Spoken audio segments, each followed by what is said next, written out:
అయ్యా నా కోసం ఎందుకు ఏడుస్తున్నారు? జైల్లో పడ్డాననే కదా, నన్ను రాళ్ళతో కొడుతున్నారనే కదా. పర్లేదు, మీరేం ఫికిర్ చేయొద్దండి, నేను చావడానికైనా సిద్ధం. మీ అందరి కోసం నేను చచ్చిపోతాను, క్రీస్తు కోసం చచ్చిపోతాను. మీరు బాగుపడాలి, నాకు అంతే చాలు. ఏమండి, ఈ మాట చిన్న విషయం కాదు. నేను చావడానికి కూడా సిద్ధమే అంటే ఎంత గొప్ప విషయం.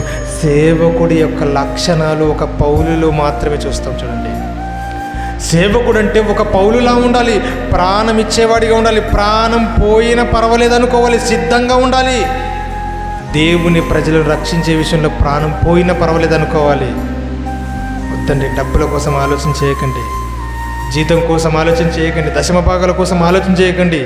దేవుడు అప్పగించిన బాధ్యతను గుర్తు చేసుకుని దేవుని ప్రజలను దేవుని వైపు తెప్పించడానికి, దేవుని దగ్గరకు నడిపించడానికి కాస్త ప్రయాసపడండి, మంచిగా ఉంటుంది.